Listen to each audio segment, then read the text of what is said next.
बिहार में हाल ही में जिला शिक्षा अधिकारी यानी डीईओ रजनीकांत प्रवीण के घर पर विजिलेंस की टीम ने छापा मारा। नोटों का अंबार इतना कि बेड पर नोटों के बंडल बिछाने पड़े। कैश गिनने के लिए कई मशीनें लगवानी पड़ी।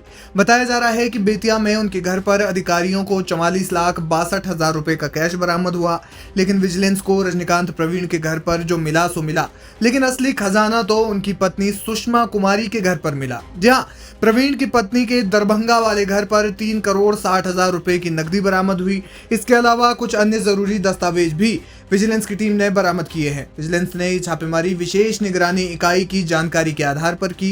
इस मामले में विशेष निगरानी इकाई के अतिरिक्त महानिदेशक यानी कि एडीजी पंकज दराद ने हिंदुस्तान टाइम्स से बातचीत में कहा, गुरुवार को हुई तलाशी के दौरान रजनीकांत प्रवीण से जुड़े 2 जगहों से 3,55,00,000 की नकदी बरामद की गई है। जमीन के दस्तावेज के अलावा अकेले दरभंगा से 3 करोड़ का कैश जब्त किया गया है। वहीं रजनीकांत प्रवीण से जुड़े कई आपत्तिजनक दस्तावेज भी बरामद किए गए हैं।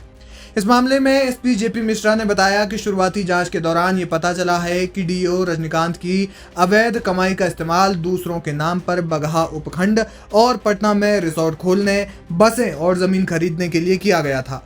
आपको बता दें कि बिहार राज्य शिक्षा विभाग के 45वें बैच के अधिकारी रजनीकांत प्रवीण ने 2005 में संयुक्त सेवाएं दी और बेतिया, दरभंगा और मधुबनी में डीओ के रूप में वे पोस्टेड रहे।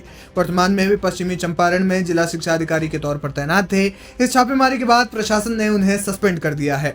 बताया जा रहा है कि उनके बेतिया, समस्तीपुर, मधुबनी, दरभंगा और मुजफ्फरपुर के ठिकानों पर छापेमारी हुई, जिसमें भारी मात्रा में कैश बरामद हुआ। इसके अलावा तमाम दस्तावेज भी जांच अधिकारियों ने जब्त किए हैं। बताया जा रहा है कि डीओ प्रवीण पर वित्तीय अनियमितताओं से और अवैध संपत्ति के मामलों में तमाम शिकायतें दर्ज थी, जिसके बाद खुफिया जानकारी के आधार पर विजिलेंस की टीम ने छापेमारी की। जिस समय विजिलेंस की टीम छापेमारी कर रही थी उस समय प्रवीण पूजा कर रहे थे। इसके अलावा जांच अधिकारी घर में आए और जैसा कि छापेमारी के नियम होते हैं कि कोई शख्स घर के बाहर नहीं जा सकता और बाहर का कोई व्यक्ति घर में नहीं आ सकता, इन नियमों का सख्ती से पालन किया गया। आपको बता दें कि रजनीकांत प्रवीण नालंदा के रहने वाले हैं और 3 साल से बेतिया में तैनात थे। रजनीकांत की सास निर्मला शर्मा एक सेवानिवृत्त सरकारी शिक्षिका हैं, जबकि पत्नी सुषमा कुमारी एक संविदा शिक्षिका थी। अधिकारियों ने बताया कि उन्होंने अपनी सेवाएं छोड़ दी थी और वर्तमान में दरभंगा के ओपन माइंड बिरला स्कूल के निदेशक और सहमालकिन के रूप में कार्य कर रही थी।